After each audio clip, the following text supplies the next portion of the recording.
Hi, it's Dr. Nicola Bird. You are watching Out on the Limb, your one stop for leading a happy, healthy, and successful life.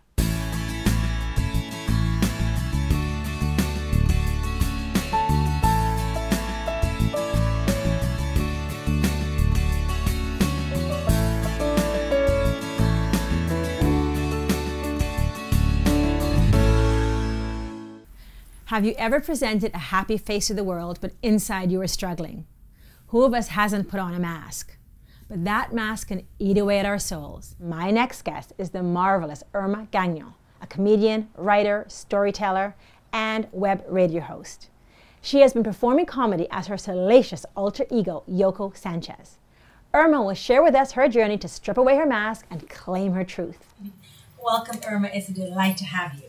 It's lovely being here, Dr. Nikki. Thank you for having me. So, you have been a stand-up comedian since 2007. You're an actor, a storyteller, and a radio show host. But beneath it all, you've been secretly suffering from depression all your life, and you've recently shared that. Why? Well, it's time. I'm in a healthy place now that I can share it. Right. And while I was knee-deep in my depression, I sought after people who were going through the same thing, and I found that it helped me immensely to get through what I was going through, and I believe that we should all share our stories. So what caused your depression? I mean, I deal with people struggling with depression all the time, and it usually comes from earlier storylines in their life. I was never a perky child. The depression was pretty much all my life, but when I started to perform and so on, I compartmentalized while I performed and tried to be someone perky and happy. But 3 years ago, my mom got into a car accident, and I had to look after her, and I pretty much couldn't perform or do anything, and that led to a big breakdown for me. So was performing a way to cope or compensate? Because basically you're functioning behind a mask, and in fact you had an alter ego. Yeah. Yoko Sanchez? Right. Why?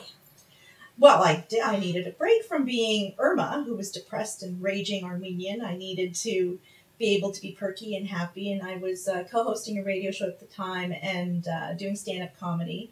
And I was able to come up with this alter ego so I could be someone other than me. I needed a break, and I figured no one's going to listen to, a depressed girl named Irma, but they'd listen to someone happy and perky and sexy as Yoko, and it seemed to work for a while, and then it fell apart. So what you're really describing is what people are trying to do to compensate for a problem. They try to find another part of their personality or put on a mask or fake something. How, clearly that didn't work after time, and was just a Band-Aid on a gaping wound. How did you overcome your depression? Well, overcoming depression isn't just, it wasn't like, well, I was depressed in 1982 and then I'm much better, which is what a lot of people, well, not a lot, but there are people who can say that, and that was not me. It was a process, and my breakdown led to a breakthrough, so to speak. I love that. And I needed to basically almost lose everything in my life in order to really get down to the nitty-gritty and strip everything, and in order to change the effect, you have to change the cause. So I had to get to the heart of what was paining me, what I was suffering from, who I really was, unmasked, so to speak. And instead of researching depression, I started researching happiness. Beautiful. And then I started talking to a lot of comedians and other people, and one particular, Mark Trinidad, and we sat down, and he basically said, what you should do is read a book 15 minutes every morning instead of hitting Facebook in the morning. Practice gratitude, gratefulness, which is, huge. Writing in a gratitude journal sounds cheesy, but it does help. And, I started to take Reiki, and I did a lot of things to help me get better. It was a process. And so, sought after therapy. You have to find a good therapist. If you have somebody that you can rely on, a good friend that's willing to listen to your shit every day, then fine. But I think there's something about seeking a really good therapist that can really listen to you and not going to judge you. So what coping skills, you're talking about coping skills, really. You talked about gratitude. and meditating, journaling, therapy, different ways to learn to cope. Right.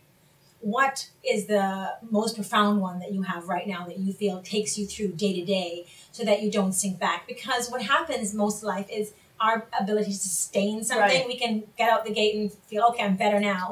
Because, and that's why I love you talking about process, because it's so true. It is process. Absolutely. It's not just a moment. It really is day-to-day coping styles. And that's certainly what my work is all about. Every day, how do you cope and how do you transform and overcome? What's your number one? I learned the word self-care, which I never really knew about before. And that is really doing everything to take care of you. You are number one. So that means eliminating toxic people. And that means I monitor myself every day. So if I need to take a break from a situation, I walk away from a situation. I go and I practice mindfulness. I practice, the deep breaths and sharing your story and talking. Every time that I do talk to somebody, and I don't say, oh, I'm having a fantastic day. If you really just be authentic and talk to somebody, you're going to get the same thing back. And so that helps me actually not hiding behind any kind of mask and just being absolutely real. And that makes me feel good in the day. So what was it like when you first stripped away that mask and had to really come out and just be real and be raw? Oh, I had no choice. What happens is that physically your body purges all of the things that you've numbed all your life. Like I smoked a lot of weed in order to cope, and what happens is I numbed all my feelings. So then when it was time, when I had the breakdown, I was crying everywhere I went. Even on stage, I had a breakdown on stage and I was crying. I would, go to interviews. Even when I talked to people and interviewed people, there'd be tears coming down. It physically just manifested, it showed itself. So I was forced to actually be real with somebody and say, hey, by the way, I'm going through a little breakdown right now. So this is what's happening. And it was a blessing. I needed to strip it all. I mean, that's what scares people. It does. That part, that transition between going from that challenging place or the struggling place. You have to transition through that pain.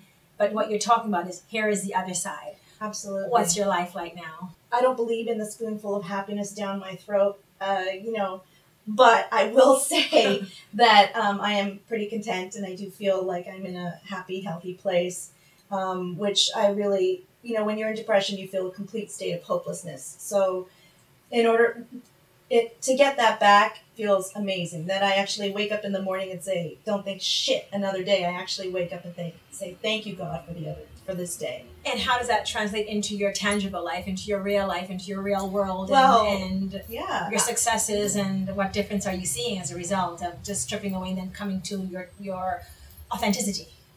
Well, I'm back to performing now, but I'm performing as Irma. I'm doing the stand-up comedy as Irma, and I really just sharing my real life stories through tragedy is comedy, I find. And I like the dark comedy and the humor and storytelling, which I took with Tracy Aaron Smith. I took several of her workshops and was able to tell my story in San Francisco and in Toronto and New York, and able to perform. And performing as myself is actually one of the huge rewards of getting through the depression and going through this process. So that just shows me that having a distance from the story and being able to talk about it and having people come up and share their story with me is very healing for myself and for others. So that's basically also why I share my story now. I mean, I really appreciate the whole journey of you taking off the mask, coming to an authentic self, and being able to be brave enough to walk through that door and to share that and help enable others. And that's so powerful.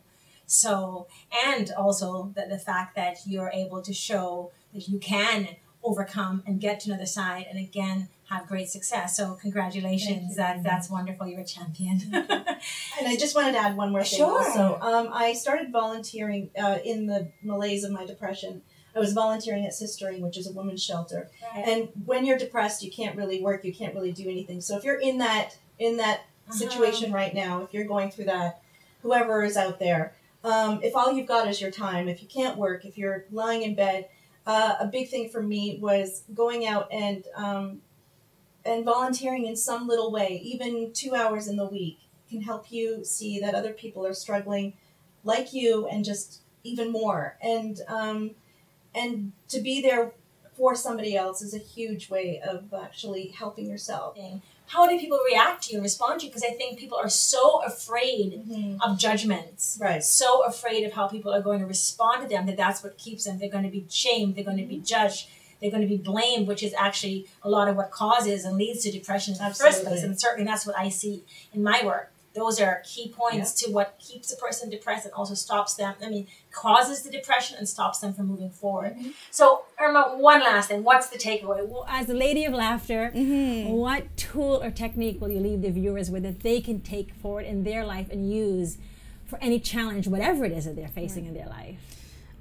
Own your story. Own who you are. Your biology is your biography. How you really feel about yourself is going to be put out. That energy is going to be put out. People can feel it. You can't always hide, and at some point it's going to fall apart. So really sit with yourself. You really need to find some quiet moments, and I really had to shut off everything. I had to get really quiet and listen to what people are saying and not saying. If you want to go to a party and you feel like you're afraid that people are going to see you be sad, or you can't hide, or you can't play that part, I get it. Just kind of be quiet a little bit. You can do that. And you have permission to not say yes to everything. I think that was a huge thing for me.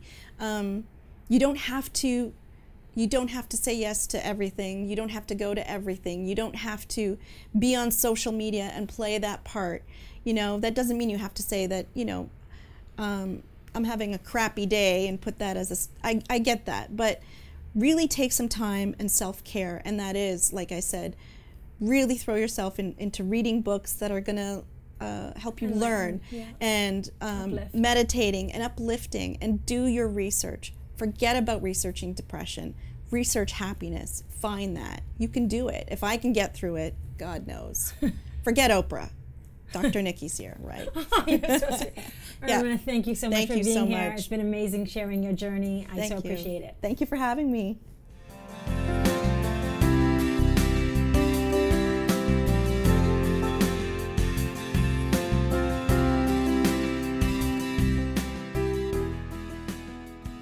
Did you know that what we have thought of as the mind is not located in the brain, but is more of a whole body existence where our heart is actually at the center?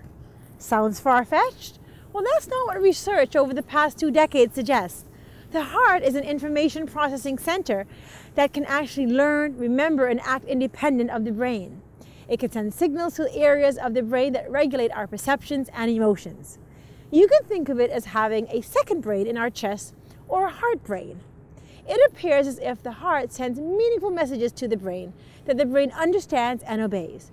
So we really need to take good care of our heart brain so that it keeps sending the brain messages. Here's an exercise that you can do.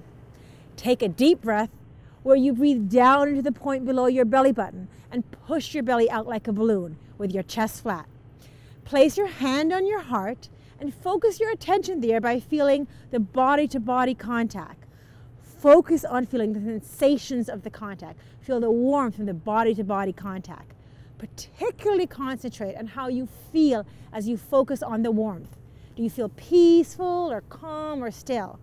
And continue to breathe into your belly as you do this. Do this exercise for up to 2 minutes or even longer if you have the time. Practice in watching TV, waiting at a traffic light, lying in bed for sleep. It's something that you can make a part of your everyday life. I now invite you to be your very own best friend. And for the next week, take a minute or 2 every day to do this simple technique and see how you feel. You can build positives in your life by routinely practicing simple habits to empower yourself. Remember, you are all you need to succeed. If you want more insights into how you can lead your best life possible, sign up for my email updates, and don't forget to spread the joy and share this with all your friends. This is Dr. Nicola Bird. Thank you so much for watching, and remember, sometimes you need to go out on the limb to achieve the happy, healthy, and successful life you deserve. See you again right here next week, and as always, be good to you and to those around you. Cheers.